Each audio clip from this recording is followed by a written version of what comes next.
Hello, जय श्री कृष्ण।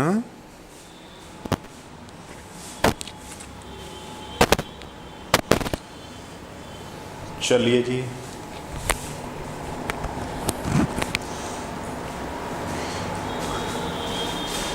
आइए ज़रा देखते हैं नया क्या हो रहा है।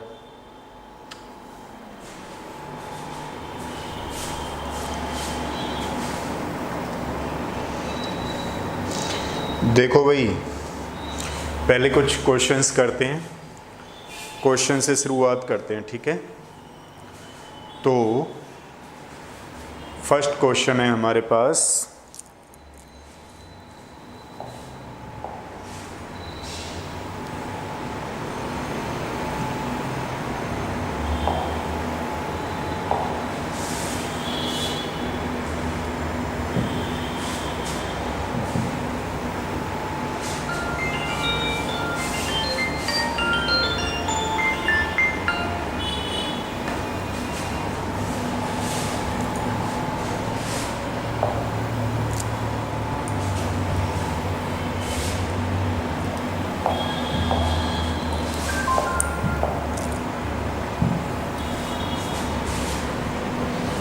हाँ जी चलो, ये आपके लिए क्वेश्चन है। जो बच्चे आ गए हैं उनके लिए क्वेश्चन है, और जो नहीं आए हैं उनके लिए ज़्यादा क्वेश्चन रखे हुए हैं।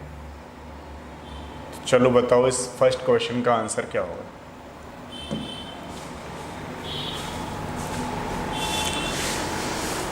कोई बच्चा बता रहा है इसका आंसर क्या होगा?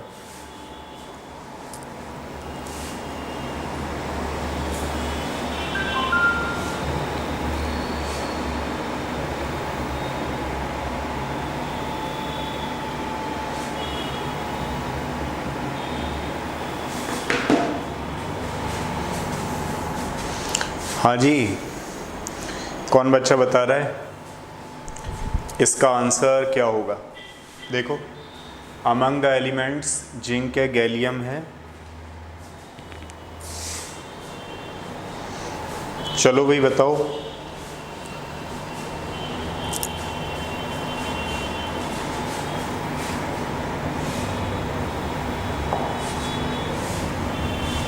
कोई बच्चा बता रहा है इसका आंसर क्या होगा, या फिर बताएं?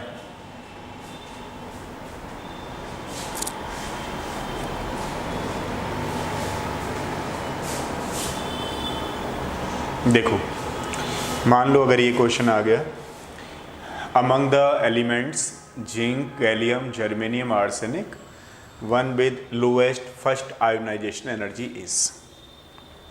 तो देखो, अगर हम लोग आयोनाइजेशन एनर्जी की बात करते हैं तो हमारे पास ये सारे बच्चे जानते हैं आयोनाइजेशन एनर्जी का मतलब क्या होता है। The energy which is required to removal of electron from isolated gaseous atom, that is called the ionization energy. अब अगर हम बात करें, थोड़ा पीरियोडिक ट्रेंड देखें। पीरियोडिक ट्रेंड में क्या होता है, ये लेफ्ट टू राइट चलने पर इंक्रीज होती है, डाउन द ग्रुप चलने पर डिक्रीज होती है।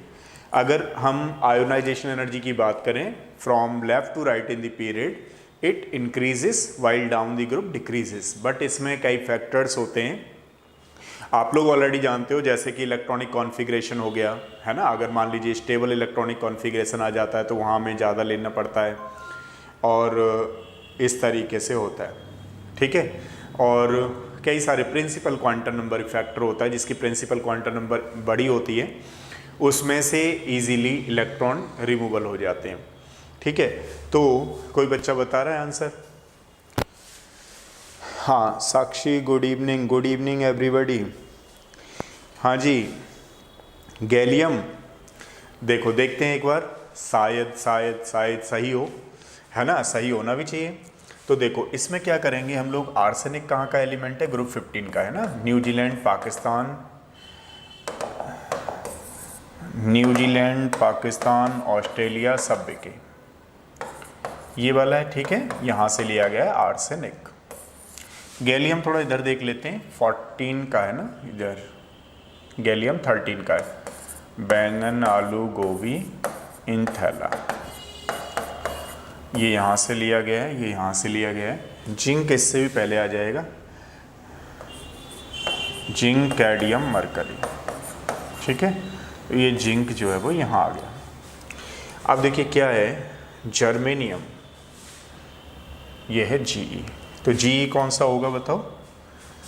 13, 14 वाले ग्रुप में होगा। ये 13 है हमारे पास, ये ग्रुप 12 है, 13 है, ये 14 है और ये 15 है। ठीक है, 14 क्या है हमारे पास? कैटरीना सिले, जीन्स, सनीफायर। ठीक है, ऐसा करके है। जर्मेनियम यहाँ से लिया गया है। अब देखिए एक चीज़ तो हमारे पास कॉन्सेप्ट सारे बच्चों को पता होगा कि लेफ्ट टू राइट चलने पर इंक्रीज होती है। तो मान लीजिए सबसे पहले किसकी हो गई? आर्सेनाइड की।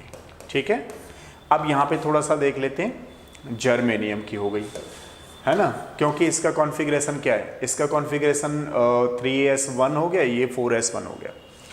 अब जर्मेनियम के बाद यहाँ पे क्या है? 3d10 है। ठीक है, और सारे बच्चे जानते हैं एडजेसेंट एटम देखना होता है ना, तो एडजेसेंट एटम के हिसाब से जिंक की ज़्यादा होगी, क्योंकि हमें कॉन्फ़िगरेशन, जैसे आपने एक छोटा सा क्वेश्चन बताता हूँ, आप लोगों को शायद याद आ जाए मैं क्या कहना चाह रहा हूँ। ये एडजेसेंट एटम पे देखते हैं, मान लीजिए इसका क्या है? 2s2 और इसका क्या है? 2p1। अब होनी चाहिए थी तो इसकी कि लेफ्ट टू राइट चलने पे इंक्रीज होगा, लेकिन एक्चुअली में क्या है? इसका स्टेबल कॉन्फ़िगरेशन है तो इसकी ज़्यादा हो जाती है। सेम केस यहाँ पे है, मतलब होनी चाहिए थी गैलियम की, लेकिन जिंक का कॉन्फ़िगरेशन ज़्यादा है, तो फिर किसकी होगी? गैलियम की। तो साक्षी का आंसर बिल्कुल सही है, गैलियम की लोएस्ट आयोनाइजेशन एनर्जी होगी, तो आंसर विल बी गैलियम। ठीक है, ये वाला आंसर होगा। चलिए देखिए नेक्स्ट क्वेश्चन करते हैं।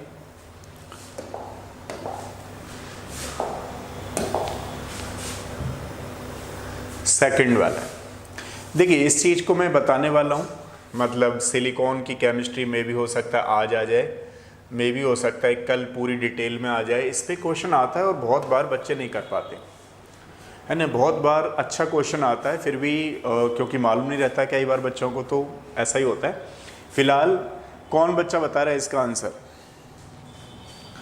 बताओ भाई। आदित्य आ गए हो? वेरी गुड, बताओ भैया आदित्य।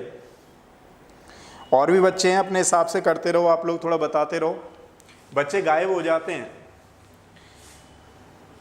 अभी थोड़ा थोड़ा उनको कल बताऊंगा आप लोगों को और कैसे पढ़ना चाहिए, ताकि जो है 20 डेज में 15 डेज में आप और कैसी तैयारी करें ताकि आपका बहुत अच्छा हो जाए। कल बताऊंगा, आज तो नहीं, आज तो थोड़ी क्लास लूंगा मैं, क्योंकि क्लास के मूड से ही हैं। करते हैं आपके लिए डिस्कशन इस पर भी, क्योंकि वो भी ज़रूरी है। बताओ बताओ कौन बच्चा बताएगा? चलो मैं हिंट दूंगा फिर आपको, है ना, आप एक बार ट्राई कर लीजिए, अगर आपको आता है तो ठीक है, नहीं तो मैं हिंट दे रहा हूँ फिर आप बताइएगा तो हो जाएगा। चलो मैं थोड़ा हिंट देता हूँ आपको, है ना, हो सकता है आप थोड़े से भूल गए हों, कोई नहीं, मैं आपको इसकी हिंट देता हूँ। देखो इसका गुरु मंत्र समझ लो, इसका गुरु मंत्र बड़ा सिस्टम सीधा साधा है। आप ऐसे समझो जहाँ पर एल्काइल ग्रुप ज़्यादा हैं, जहाँ पर एल्काइल ग्रुप ज़्यादा है, अब लगा लीजिए यहाँ पे क्या है? R3SiCl।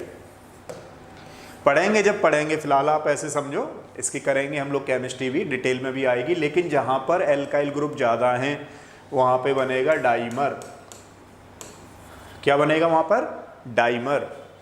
अच्छा, और जहाँ पर एल्काइल ग्रुप सेम है किसके साथ? क्लोरीन के साथ। जहाँ पर एल्काइल भी दो हैं क्लोरीन भी दो हैं, तो वो बनेगी लीनियर। जो सिलिकेट्स बनेगी वो कैसी बनेगी? लीनियर। और जहाँ पर एल्काइल ग्रुप कम है और ये ज़्यादा हैं वहाँ पर बनेगी क्रॉस लिंक। क्या बनेगी?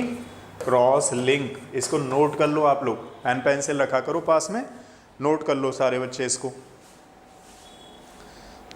ठीक है, इसको नोट करो तीनों चीज़ों को, फिर मैं और समझाऊंगा आपको इसमें। तो अब आपको क्लियर समझ में आ गया होगा। डाइमर का मतलब समझिए आप लोग, एक और चीज़ लिखूंगा डाइमर में, ये क्या करता है? It stop further chain reaction. और जो आपके मेडिकल में आया हुआ है क्वेश्चन वो भी बताऊंगा, पहले एक बार नोट कर लो इसको।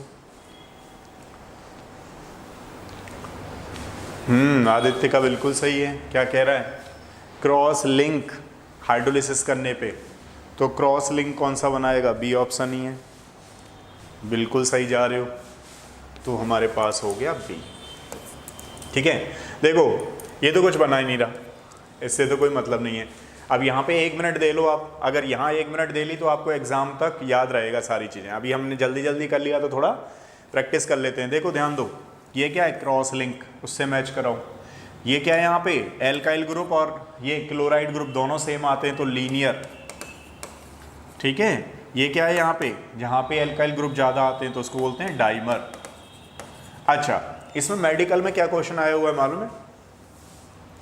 मेडिकल में इसी में क्वेश्चन आया हुआ है, बताइए। मान लीजिए मैं इसी को फॉर्मूले दे देता हूँ, आप देखिएगा शायद 16 या 17 में आया हुआ है ये क्वेश्चन, कि इन चारों ऑप्शन में से कौन सा वाला सिलिकॉन का मॉलिक्यूल हायर मॉलिक्यूलर सिलिकॉन नहीं बना सकता है। चलो कौन बच्चा बताएगा? हायर मॉलिक्यूलर सिलिकॉन्स नहीं बना सकता है या हायर मॉलिक्यूलर वेट वाली सिलिकॉन्स नहीं फॉर्म कर सकता है, बताओ। इन 4 ऑप्शन में से आपको मेडिकल में आपके एग्जाम में ये क्वेश्चन आ चुका है। ऑप्शन तो कुछ दूसरे थे वहाँ पे, लगभग मान लेते हैं ऐसा ही था। यहाँ पे एक पीएच करके रही होगी, आप चेक कर लेना, वो तो कोई दिक्कत नहीं है ना। अब इसमें आपसे ये पूछेगा, एक पीएच दे ही देता हूँ कंफ्यूज करने के लिए आपको, ताकि एक आध बच्चा यहाँ ढूंढता रहे। देखो इसको मैं 4th को हटा रहा हूँ, ऑप्शन को, मतलब ए को हटा रहा हूँ और इसके जगह पे आपको दे रहा हूँ पीएच, है ना। PH SiCl3।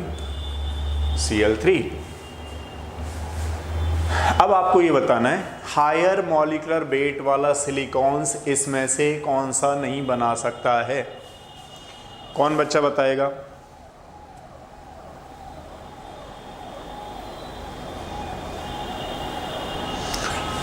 क्वेश्चन समझ में आया? हायर, ये तो आपने सही कर लिया था, पहले ही हमने कर लिया ये क्वेश्चन, तो ये आपने नोट कर लिया होगा। मेरा क्वेश्चन दोबारा है, दूसरा है जो मेडिकल में आया हुआ है। मेरा क्वेश्चन ये है कि मान लो अगर ये 4 ऑप्शन आपको दे दें, A, B, C and D, तो इसमें से हायर मॉलिक्यूलर वेट वाला सिलिकॉन कौन सा नहीं बना सकता है? कौन बच्चा बता रहा है? आदित्य का C। और बताओ, और बताओ, और बताओ, बताओ बताओ भाई बताओ, साक्षी बताओ जल्दी फटाफट, यस या नो, आगे चलें। बताओ बताओ बताओ, गलती से टेंशन मत लिया करो, गलत जितना ज़्यादा होगा उतना ज़्यादा सही भी होगा। ये तो सोचो ही मत कि हमारा गलत हो रहा है सही हो रहा है, अभी लर्निंग फेज में हो, ठीक है। गलत सही की मत सोचा करो, गलत होता रहेगा, होने दो। साक्षी का डी ऑप्शन है, अच्छा हाँ भाई कहाँ गए? और कौन बच्चा है? बताओ बताओ, क्वेश्चन समझ में आया? इन 4 ऑप्शन में से कौन सा वाला हायर मॉलिक्यूलर वेट का सिलिकॉन नहीं बना सकता है? अच्छा चलो फिर हिंट दे रहा हूं आपको, जरा बताइएगा। मैंने यहाँ पे हिंट दे रखी है, शायद आप लोग समझ नहीं रहे हो। मैंने इसी में हिंट दे रखी है, हिंट यहीं पे लिखी हुई है कहीं ना कहीं। आपको ये ढूंढना है कि उसमें से ऐसा कौन सा है इनमें जो आगे नहीं बढ़ सकता है, मतलब चेन रिएक्शन नहीं बना सकता है। अगर चेन रिएक्शन नहीं बनाएगा तो उस केस में ज़्यादा मॉलिक्यूल नहीं बनेंगे, ज़्यादा मॉलिक्यूल नहीं बनेंगे तो मॉलिक्यूलर वेट ज़्यादा नहीं होगा। तो यहीं से हिंट लीजिए और उस क्वेश्चन को पूरा करिए। Option D. अभी फिर हिंट लीजिए, फिर हिंट लेने की ज़रूरत है आपको, फिर हिंट लेने की ज़रूरत है।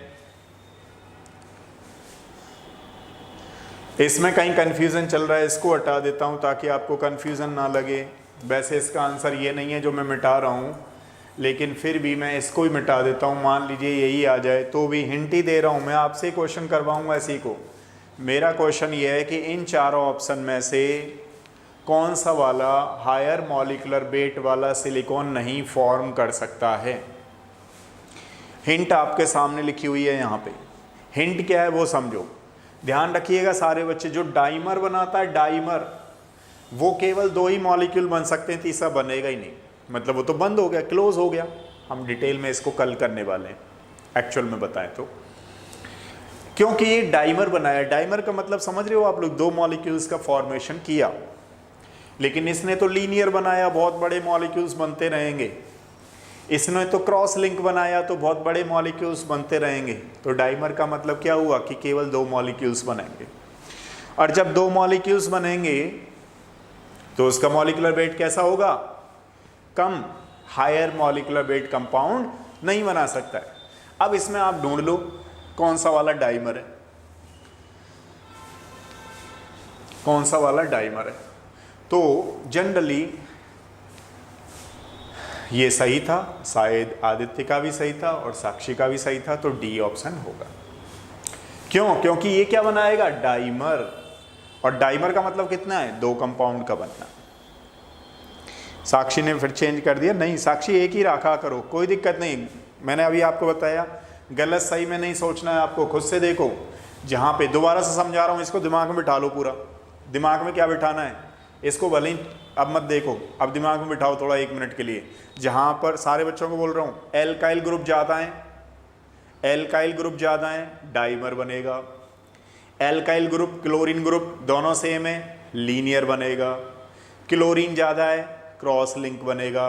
ध्यान रखिएगा, जो डाइमर होता है, डाइमर का मतलब क्या है, डाइमर का मतलब है 2 मॉलिक्यूल्स का बनना, वहाँ पर वो रुक जाएगी, उसकी रिएक्शन स्टॉप हो जाएगी, इसलिए वो हायर मॉलिक्यूलर वाला कंपाउंड नहीं बना सकता है। बात समझ में आ गई? तो आपका आंसर बिल्कुल सही है।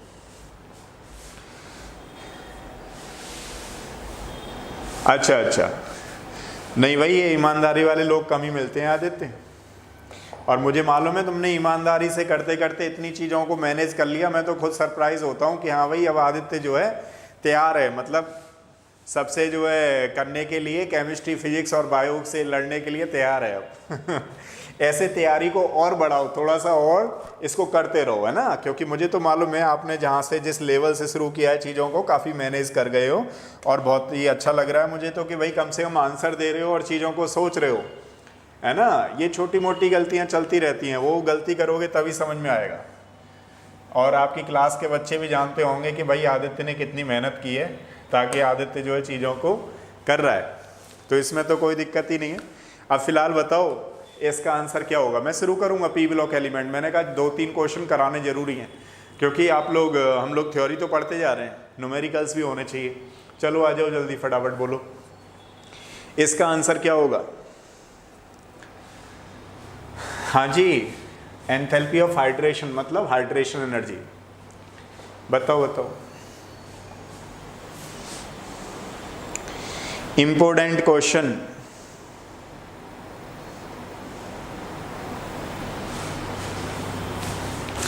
अरे भैया कहाँ गए सारे बच्चे?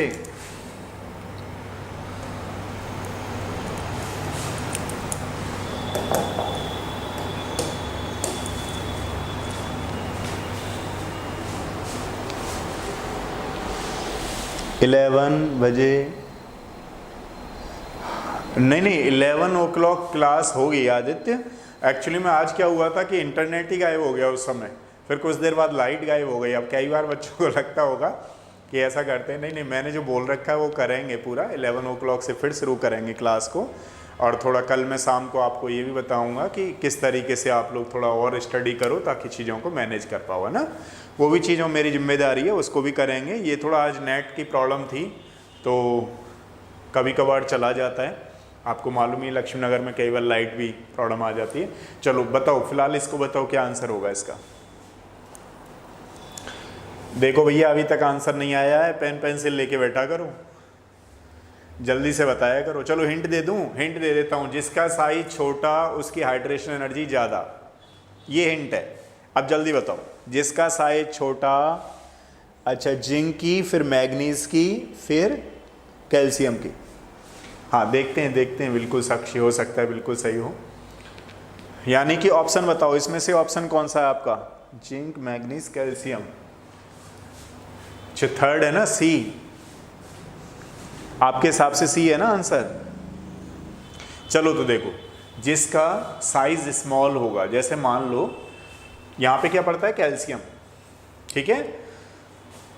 देखो एक चीज़ और बताता हूँ आपको, n = 1, 2, 3 and 4, ये हमारे लिए ना करो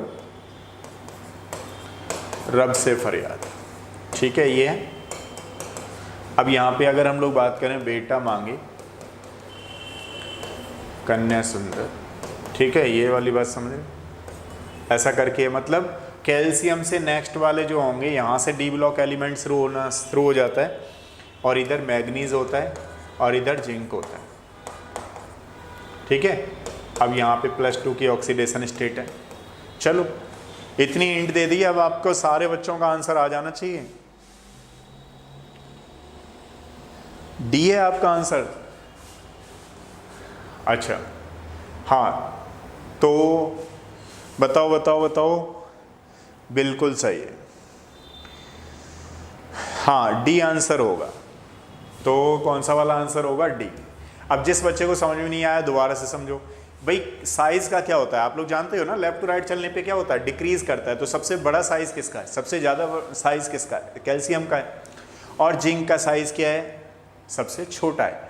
जिसका साइज सबसे छोटा होता है उसकी हाइड्रेशन एनर्जी ज़्यादा होती है, इस बात का आपको ध्यान रखना है। तो सबसे ज़्यादा किसकी हो गई हाइड्रेशन एनर्जी, दिस वन, समझ रहे हो ना।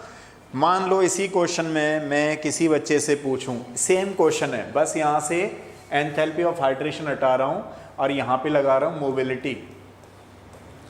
मोबिलिटी, या मैं मोबिलिटी ना आई है क्वेश्चन और आ जाए इस तरीके से इलेक्ट्रिकल कंडक्टिविटी, तो चाहे तो मोबिलिटी पूछ ले, चाहे इलेक्ट्रिकल कंडक्टेंस या कंडक्टिविटी पूछ ले, कंडक्टेंस।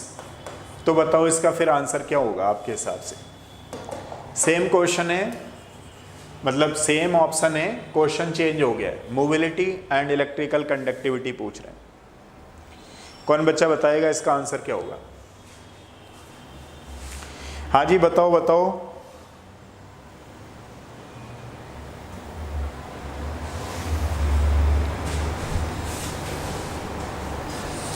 कोई बच्चा बता रहा है,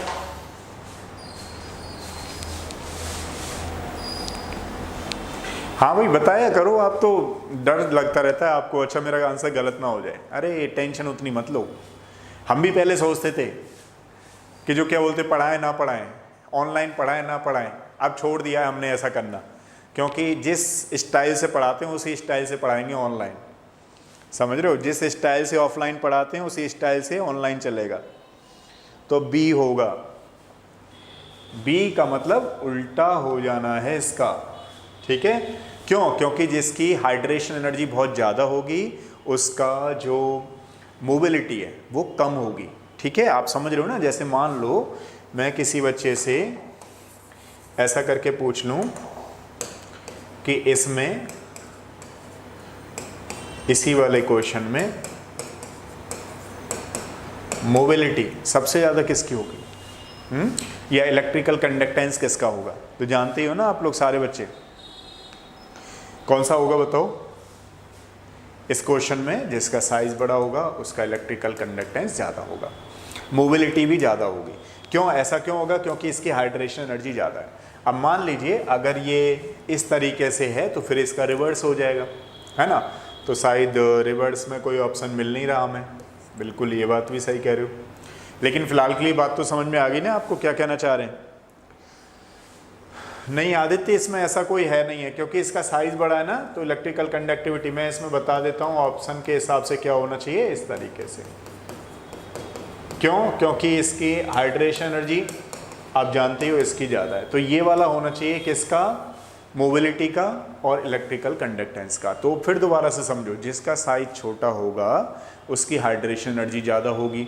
अब मान लो इसमें बहुत सारे पानी के मॉलिक्यूल्स ने, वाटर मॉलिक्यूल्स ने इसको सराउंड कर लिया, तो अब तो ये तो हैवी हो गया ना। हैवी होने पे क्या है, मोबिलिटी ज़्यादा नहीं कर पाएगा, मोबाइल ज़्यादा नहीं हो पाएगा। तो जब मोबिलिटी नहीं होगी तो इलेक्ट्रिकल कंडक्टेंस कैसे होगा, आयंस का मोबिलिटी नहीं होगी तो कम होगी। तो समझ में आया, इस तरीके से होगा। चलो नेक्स्ट क्वेश्चन पे आ जाओ। देखना जरा, बता सकते हो क्या आप लोग इस क्वेश्चन को?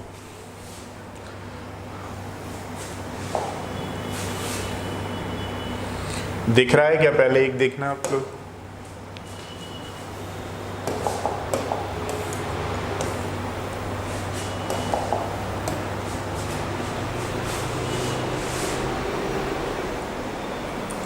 हाँ जी, कौन बच्चा बताएगा? Number of terminal carbonyl groups present in this one. तो देखो, कोई बच्चा बता रहा है इसका answer? Option is not visible. हाँ साक्षी मैं बताता हूँ, देखो क्या है ऑप्शन में 2, 5, 6 एंड 3 ये ऑप्शन है ना, यानी कि ए ऑप्शन ये है, बी ऑप्शन ये है, सी ये है और डी है। और क्वेश्चन क्या समझ में आ गया? क्वेश्चन ये है Fe2CO9 में कितने टर्मिनल बॉन्ड होंगे, कितने टर्मिनल CO होंगे। हाँ भाई भुजबल बताओ जरा कौन सा आंसर है, ट्राई करो भैया भुजबल। बी है आपका आंसर। तो देखो इसमें मैं आपको स्ट्रक्चर बनाता हूं इसकी, है ना। देखो ये स्ट्रक्चर है इसकी,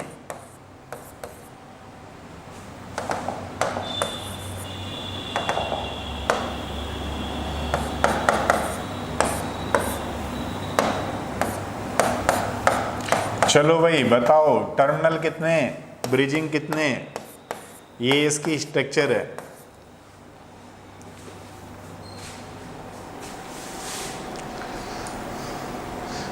आदित्य का ए, टर्मिनल कितने अब तो दिखाई दे रहे होंगे, कितने टर्मिनल हैं बताओ। भुजबल का बी, अरे भैया अब ऑप्शन दिखाई दे रहे हैं सही आपको। देखो ये ए ऑप्शन है, ये बी है, ये सी है और ये डी है।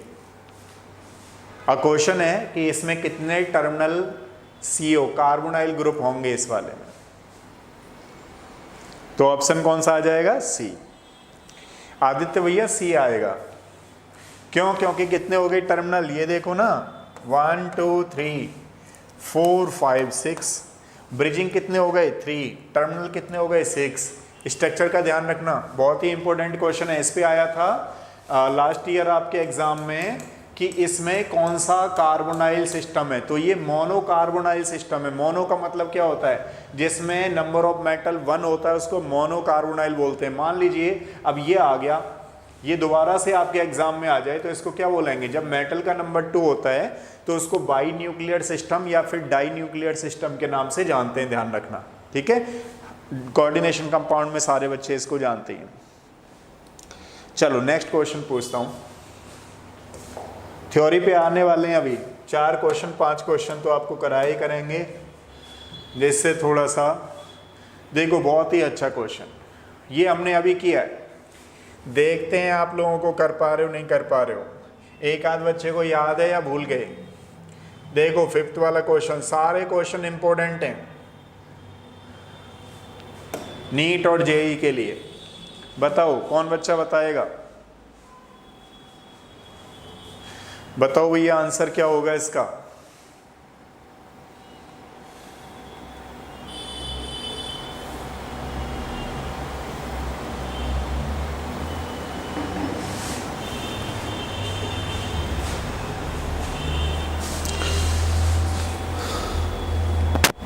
टू साइड्स, दोनों साइड से बताना है। देखना जरा थोड़ा सा दिखाई दे रहा है आप लोगों को? ये क्लियर ऑप्शन आ रहा है नहीं आ रहा है? कोई बच्चा बताएगा कौन सा आंसर है भाई? अभी बताया था मैंने आप लोगों को, बी। अब इसमें क्या है? Cross link. बिल्कुल सही है, बिल्कुल सही है, क्रॉस लिंक होगा बी, ठीक है। ये क्या है? लीनियर। ये क्या है? जहां पे आर ग्रुप ज्यादा होते हैं, ठीक है, वो डाइमर है। This is the dimer, linear.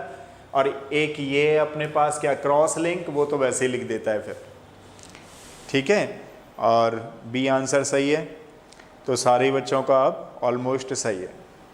तो देते रहो आंसर, बताते रहो कि क्या है। अब देखो एक क्वेश्चन और बताऊंगा मैं आप लोगों को। एक बच्चे ने मुझे आज एक क्वेश्चन भेजा, क्वेश्चन क्या था वो देख लो आप लोग, और हो सके तो इसको मोबाइल से, मतलब कैलकुलेशन मोबाइल से कर देना आप लोग, जल्दी से कर देना, ठीक है।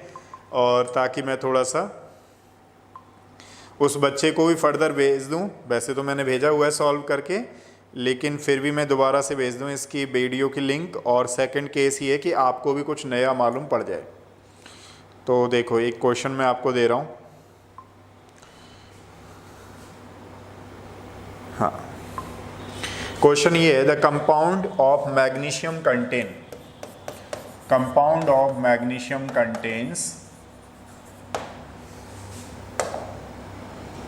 contains 21.9% magnesium. इतना मैग्नीशियम की परसेंटेज दे रखी है। फॉस्फोरस की दे रखी है 0.8% एंड ऑक्सीजन दे रखा है 50.3%। ठीक है। अब क्वेश्चन में दे रखा है what will be the simplest formula of the compound. इसके ऑप्शन लिख दूं यहाँ पे। चलो इसके ऑप्शन लिख रहा हूं, आप लोग शुरू हो जाओ।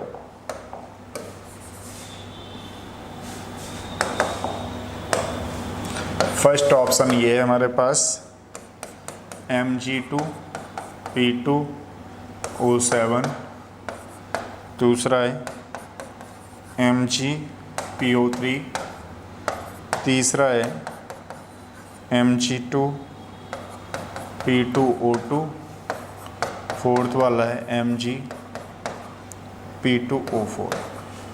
देखते हैं किस बच्चे का सही जा रहा है। करके दिखाओ इस क्वेश्चन को।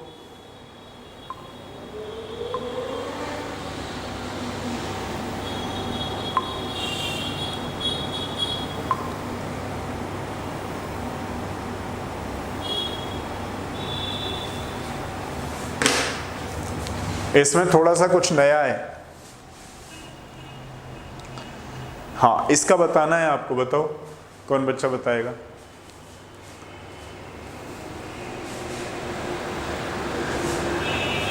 देखो मैं करके दिखाऊं कि आप लोग कर रहे हो।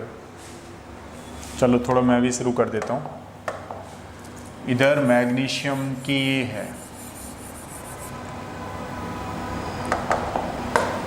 मैग्नीशियम हमारे पास इतना है, ठीक है। तो देखो सबसे पहले एम्पेरिकल फार्मूला पूछा है, तो पहले एलिमेंट लिख लो, है ना। 1 मिनट का ही क्वेश्चन है।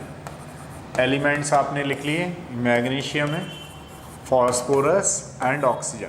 यहाँ पर परसेंटेज लिख लीजिए 21.9%, 27.8%, 50.3%, ठीक है। परसेंटेज लिख ली। मोल्स निकाल लीजिए, जिसको रिलेटिव मोल्स भी बोलते हैं, ठीक है। अभी क्योंकि जल्दी में निकालना है तो रिलेटिव को छोड़ो, मोल्स निकालो। गिवन परसेंटेज बाई इसका मॉलिक्यूलर मास। तो पहले एक बार आपके लिए थोड़ा सा मॉलिक्यूलर मास लिखना ज़रूरी है, ठीक है। देखो मॉलिक्यूलर मास लिखोगे तो कितना आएगा, इधर मैग्नीशियम का 24, इधर 31 होता है, ये आपको गिवन होगा जनरली, ठीक है। ऑक्सीजन का 16 होता है, ये सारे बच्चे जानते हैं। मोल्स निकाल लो पहले। तो गिवन कितना है हमारे पास 21.9 डिवाइडेड बाई कितना है 24, ये कितना है 27.8 डिवाइडेड बाई 31, ये कितना है 50.3 डिवाइडेड बाई 16। चलो भाई बताओ जल्दी कितना आया। शायद इसका इतना आएगा, शायद मे भी, है ना। 3 तो आएगा ही, क्योंकि 16 3 जा 48 हो गए समथिंग, तो इतना करके होगा। चलो इसका बताओ दोनों की वैल्यू कितनी आ रही है, बताओ भाई जल्दी। इसकी वैल्यू कितनी आ रही है, इसकी वैल्यू कितनी आ रही है 0.8 समथिंग आएगी ऊपर वाले की, है ना। नीचे वाले की वैल्यू कितनी आ रही है बताना एक बार।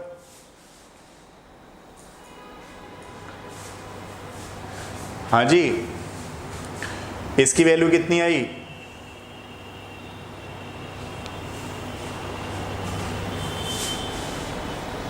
बता रहे हो?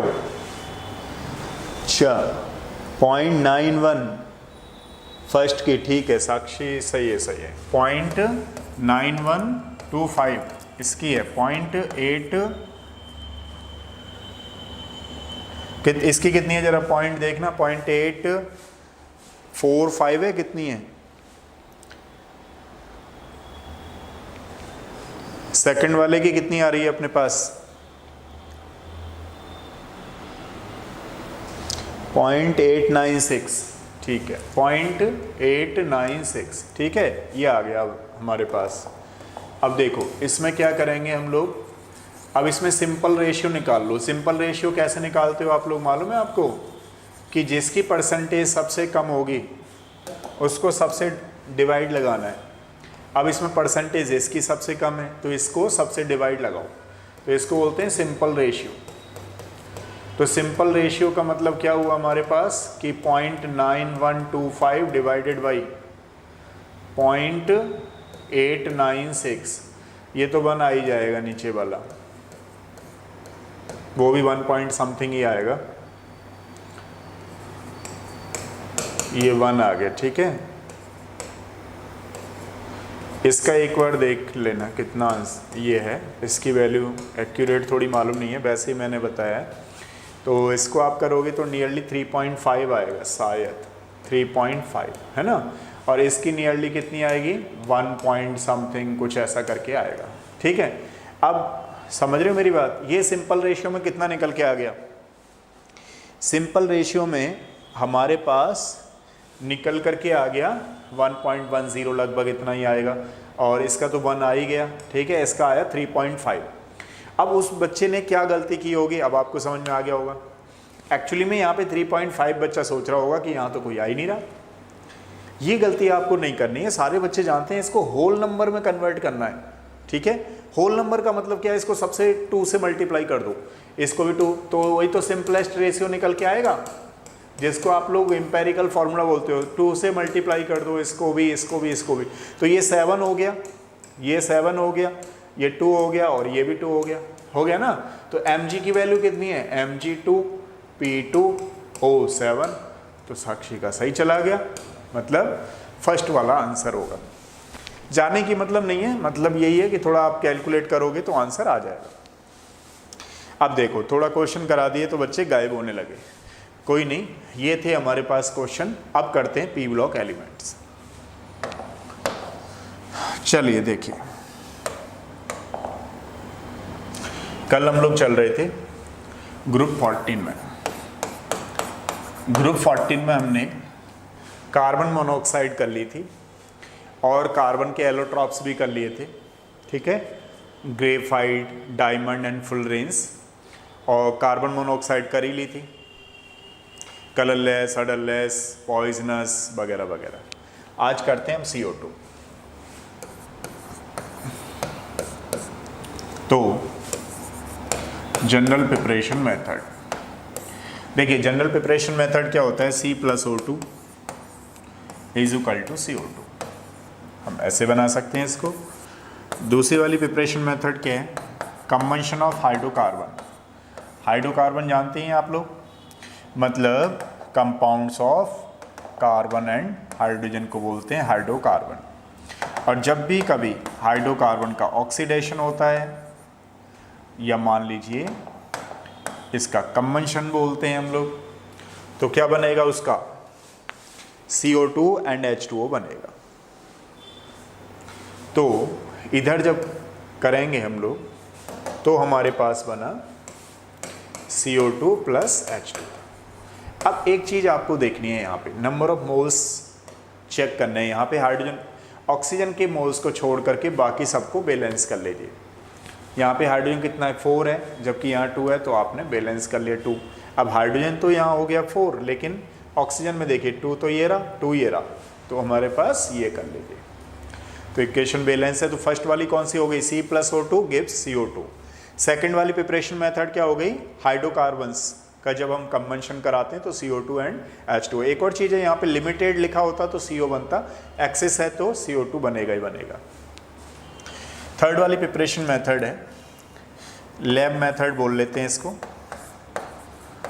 देखिए लैब मेथड में क्या होता है कि जैसे हाइड्रोक्लोरिक एसिड होता है CaCO3, कैल्शियम कार्बोनेट की जब डाइल्यूट HCl से रिएक्शन कराते हैं तो बनता है हमारे पास CO2। ठीक है, ये चीज़ ध्यान रखेंगे। तो थर्ड वाली प्रिपरेशन मेथड हमारी कौन सी है? लैब वाली है। मान लीजिए अगर हम बात करें इंडस्ट्रियल प्रिपरेशन मेथड की, तो इसको इंडस्ट्री में कैसे बनाते होंगे?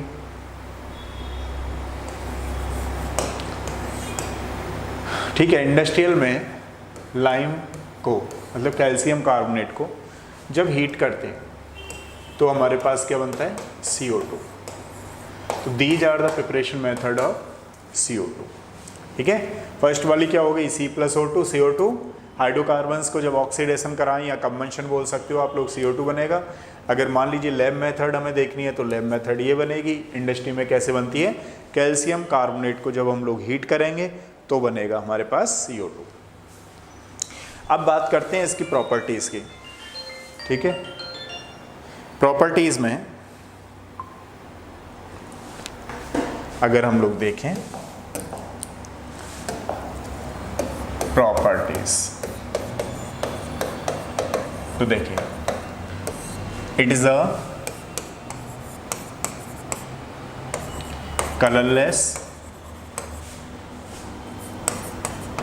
odorless and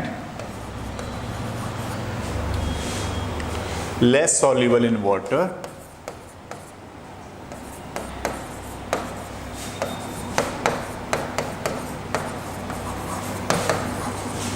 या आप ऐसे बोल सकते हैं solubility of CO2 in water is less, that's why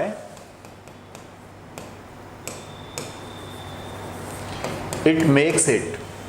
इसको ये थोड़ा सा क्या बनाने के काम में लाई जाती है? फिर मान लीजिए अगर ये लेस सॉल्युबल है तो ये बेस्ट जियोकेमिकल फ्यूल होता है और बायोकेमिकल फ्यूल होता है। ठीक है ना, that's why makes it Jio chemical और बायोकेमिकल पर्पस। ठीक है, अब जैसे जियोकेमिकल बोल रहे हैं, बायोकेमिकल बोल रहे हैं, ऐसा क्यों बोला जा रहा होगा? वो इसलिए बोला जा रहा होगा कि इसमें क्या है, जैसे मान लीजिए ये वाटर में सॉल्युबल होती है, तो वाटर में सॉल्युबल होकर के वाटर में सॉल्युबल होने के बाद क्या बनाती है? ये बनाती है कार्बोनिक एसिड, जो कि वीक एसिड होता है। ये वाटर में सॉल्युबल हुई और सॉल्युबल होने के बाद बनाया इसने कार्बोनिक एसिड। अब कार्बोनिक एसिड क्या होता है कि जो ब्लड की पीएच होती है, ये कार्बोनिक एसिड बफर सॉल्यूशन बनाता है ना। बफर सॉल्यूशन में जो ब्लड की पीएच होती है 7.26 से लेकर के 7.42 तक, उस पीएच को वैल्यू को मेंटेन करता है ना। अब इसमें क्या है कि ये 2 स्टेप्स में बफर सॉल्यूशन बनाता है, यानी कि conjugate acid conjugate base pair बनाता है, जिसको हम बफर सॉल्यूशन के नाम से जानते हैं। जैसे मान लीजिए लाइक दिस, ठीक है, एक H+ आइंस चला गया। अब ये क्या है? कॉन्जुगेट एसिड, और ये क्या है इसका? Conjugate base. अब दोबारा अगर हम लोग करेंगे तो इसमें से फर्दर चला जाएगा। तो ये क्या है? जहाँ पर हाइड्रोजन H+ आइंस ज़्यादा होते हैं उसको क्या बोलते हैं? Conjugate acid. और जहाँ पर H+ आइंस कम होते हैं उसको क्या बोलते हैं? Conjugate base. तो ये क्या करता है? कॉन्जुगेट एसिड बेस पेयर बनाता है ना। बफर सॉल्यूशन बोलते हैं इसको कार्बोनिक एसिड को। ये क्या करता है? जैसे मान लीजिए ब्लड की पीएच है हमारी 7.26 से लेकर के 7.42 तक, उस ब्लड की पीएच को एक मेंटेन रखने के काम में लाया जाता है, और जिसकी वजह से ये स्लाइटली एसिडिक नेचर का होता है। अब CO2 भी क्या होती है? आप लोग सारे बच्चे जानते होंगे, एसिडिक होती है ना। CO2 फर्दर क्या होती है? एसिडिक होती है। तो कहने का मतलब ये हुआ कि ये ब्लड पीएच को मेंटेन रखने के लिए बफर सॉल्यूशन होता है कार्बोनिक एसिड का, जहाँ पर CO2 वर्क कर रही है। ठीक है, अच्छा नेक्स्ट अगर हम लोग बात करें इसकी, देखो अगर हम बात करें CO2 की, तो CO2 एटमॉस्फेयर में CO2 कितने % वॉल्यूम की होती है? तो नियरली 0.03% बाई वॉल्यूम पाई जाती है इन दी atmosphere.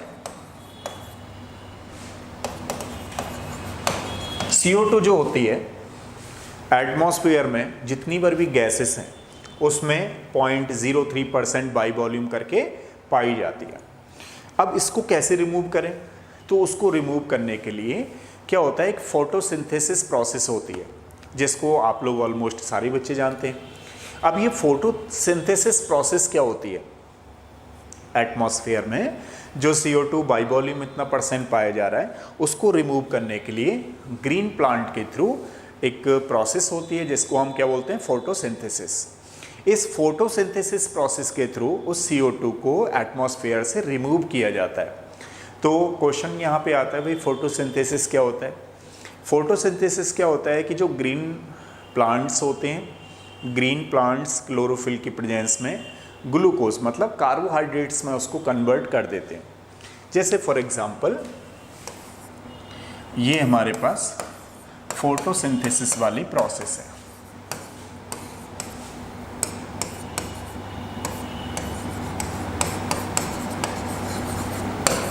In the presence of sunlight, तो यहाँ क्या बनता है, ग्लूकोज बनता है, ग्लूकोज के साथ साथ ऑक्सीजन प्लस वाटर।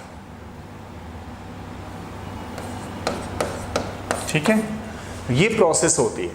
तो ये आपको समझ में आया, this is known as the photosynthesis. हम इसको क्या बोलते हैं, प्रोसेस को फोटोसिंथेसिस बोलते हैं। अब ये क्या होता है कि जैसे ग्रीन प्लांट अपना फूड बना रहे हैं, ग्लूकोज बना रहे हैं, तो वो तो मतलब फूड लेते ही लेते हैं, अपना करते हैं, और इसके अलावा ह्यूमन बीइंग भी क्या करती है, ऑक्सीजन निकालते हैं। वो तो ऑक्सीजन हमारे लिए काम आती है। तो कहने का मतलब ये हुआ कि जो एटमॉस्फेयर में CO2 प्रेजेंट है उसको एज ए फोटोसिंथेसिस प्रोसेस के थ्रू रिमूव किया जाता है। लेकिन रिसेंटली ईयर में क्या हुआ है कि जैसे इससे सिलिकेट, सीमेंट्स वगैरह के बनाने के काम में भी लाया जाता है CO2, जिसकी वजह से क्या हुआ है कि वहाँ पर इन्वायरमेंट में ग्रीन हाउस इफ़ेक्ट जिसको बोलते हैं वो काफ़ी ज़्यादा पॉल्यूशन बढ़ गया है, मतलब ज़्यादा इन्वायरमेंट में CO2 बढ़ गया है।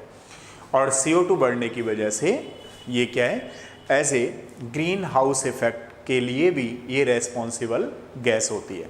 मतलब समझ रहे हो आप लोग, क्योंकि सीमेंट, मार्बल वगैरह इंडस्ट्रियल में यूज़ किया जाता है इसको बनाने के लिए। ठीक है ना। अभी हम क्योंकि इसकी प्रॉपर्टीज़ कर रहे हैं तो आगे देखते हैं।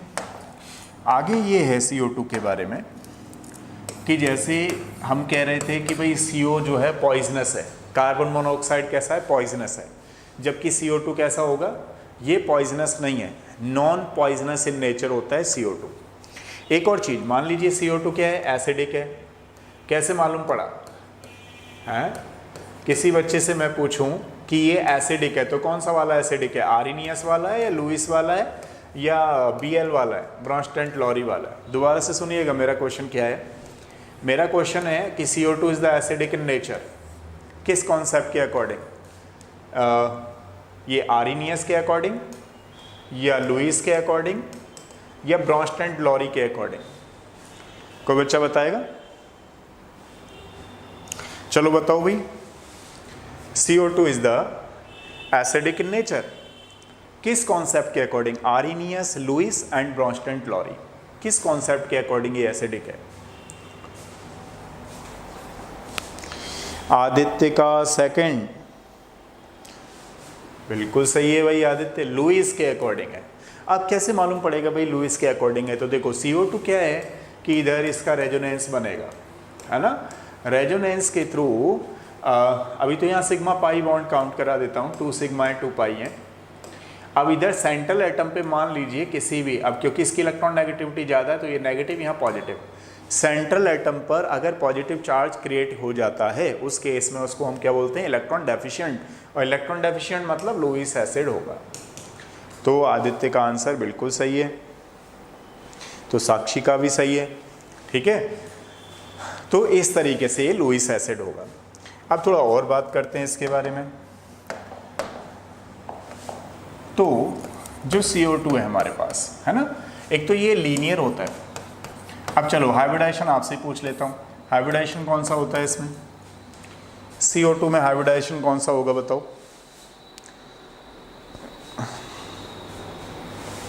CO2 में हाइब्रिडाइजेशन कौन बच्चा बताएगा?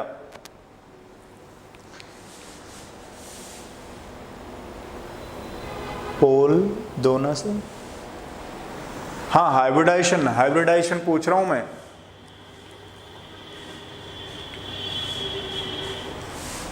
हाँ ASP, बिल्कुल सही है, बिल्कुल सही है ना।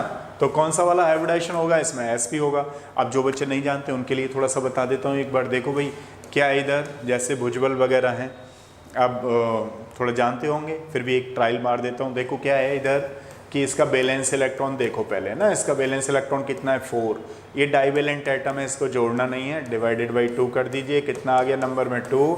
जिसका नंबर 2 आ जाए उसको बोलते हैं SP, है ना।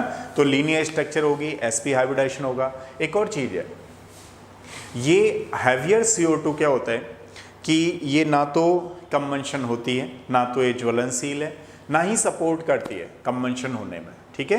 It is neither combustible in nature, non support to combustion, that's why it is used as a, किसकी तरह यूज की जाती है? ये फायर एक्सटिंग्विशर में यूज की जाती है, ठीक है। क्यों? क्योंकि ये कंबंशन होने के लिए सपोर्ट नहीं करती है, ठीक है। और कहाँ कहाँ पे यूज़ की जाती है? यूरिया बनाने में यूज़ किया जाता है इसका CO2 का।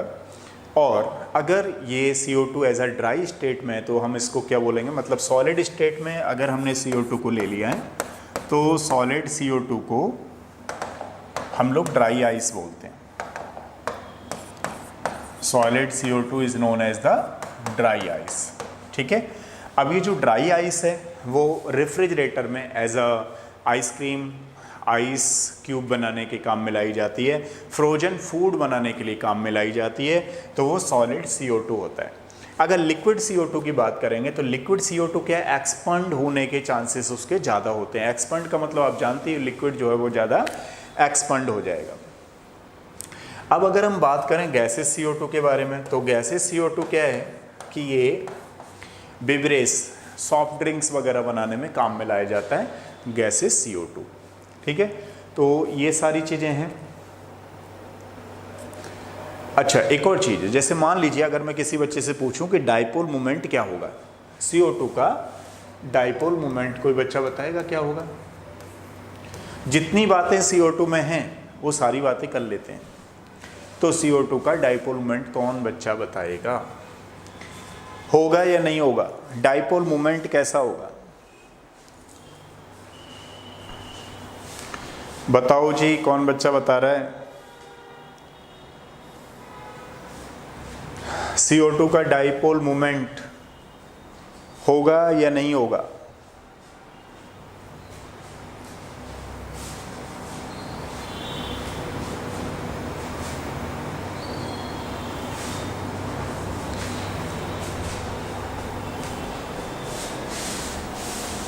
हाँ बिल्कुल सही है, आदित्य का बिल्कुल सही है। तो CO2 का डाइपोल मोमेंट कितना होगा? 0,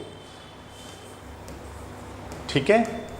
इस बात का हमें ध्यान रखना है। तो देखो ये था हमारे पास CO2 की पूरी कहानी जो आपको समझनी है। कार्बोनिक एसिड बनाता है, डाइपोल मोमेंट इसका 0 होता है। क्यों होता है? क्योंकि ये जितना डिस्टेंस से ये खींच रहा है उतना डिस्टेंस से ये खींच रहा है, ठीक है। और dipole moment is equal to क्या होता है? Charge into distance. तो ये जो चार्ज है वो जितनी डिस्टेंस से ये खींचा उतनी डिस्टेंस से ये डिस्टेंस भी क्या हो जाएगी, तो एक दूसरे में कैंसिलेशन हो जाएंगे, जिसकी वजह से डाइपोल मोमेंट कैसा हो जाएगा? इसका 0 हो जाएगा, ठीक है। तो ये सारी चीज़ें ध्यान रखनी है।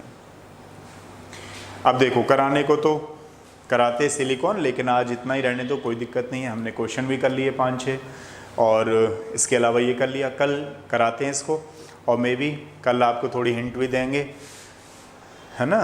और बाकी मॉर्निंग में कराएंगे आदित्य, सारे बच्चों से कह रहा हूँ मैं, तो जो भी बच्चा जुड़ा हुआ है कराएंगे, मॉर्निंग में भी कराएंगे। तो थोड़ा सा जैसे होगा, आज इतना ही करते हैं और थोड़ा थोड़ा और करते रहो चीज़ों को बार बार, क्योंकि क्वेश्चन का करना ज़रूरी है ना। अगर हम लोग क्वेश्चन नहीं करेंगे तो उसमें मालूम नहीं पड़ेगी कि किस तरीके से हमें अटैम्प्ट करने हैं। और फिर बाकी और प्रोसेस आपको बताते रहेंगे। फ़िलहाल के लिए इतना ही है कि आप अभी अपने टाइम को यूटिलाइज़ करना है, ज़्यादा से ज़्यादा पढ़ाई करनी है। पढ़ाई में रिवीजन क्वेश्चन, जब मान लीजिए एक चैप्टर पूरा रिवाइज हो जाए, उसके क्वेश्चन ज़्यादा से ज़्यादा लगाओ, जहाँ से भी मिले उसके क्वेश्चन लगाओ, ठीक है। और प्रैक्टिस करते रहोगे, चीज़ें मैनेज होती रहेंगी। हाँ, 11 o'clock करेंगे आदित्य, कल करने वाले हैं हम लोग 11 o'clock, और कोशिश करेंगे। फिर मैं बता रहा हूँ आदित्य, एक चीज़ और बता देता हूँ, अगर मान लीजिए 2-3 दिन ट्रायल करके देखेंगे, अगर बच्चे और जुड़ते रहें, क्योंकि देखिए जब तक फ़ायदा नहीं मिलेगा, है ना, मेरा काम है कि बच्चे को ज़्यादा से ज़्यादा फ़ायदा मिलना चाहिए। अब जैसे मान लीजिए इसी में ऐसे तो मैं रिकॉर्ड करके भी डाल सकता हूँ, ऐसा नहीं है, लेकिन फिर भी हमारा ये काम है कि चलो जितने बच्चे हैं कम से कम उनको ज़्यादा से ज़्यादा फ़ायदा मिले। अब फ़ायदा नहीं मिल रहा है तो उस केस में हमें ये देखना पड़ता है कि चलो यार टाइम बचाना है, तो अभी 2-3 दिन हम नॉन स्टॉप करेंगे वहाँ पर भी क्वेश्चंस, है ना, क्योंकि जितने बार भी वहाँ डाल रखे हैं कोशिश करेंगे कि ज़्यादा से ज़्यादा क्वेश्चन करें। और आप लोग भी 1-2 बच्चों को बताते रहो अपनी क्लास वाले को, जिससे कि और थोड़ा सा मज़ा आता रहे। मज़ा तभी आता है जब 2-4 बच्चे जुड़े रहते हैं, ठीक है। तो करते रहेंगे। चलो कल मिलते हैं। शाम वाली क्लास तो एकदम फिक्स है, 9 to 10 करते ही हैं। कल सिलिकॉन्स बताते हैं, क्योंकि क्वेश्चन भी ज़रूरी थे और मुझे लगा वो आप लोगों के लिए काफ़ी इंपॉर्टेंट है, इसलिए डिस्कस किए, ठीक है। तो कल मिलते हैं। Thank you so much, good night.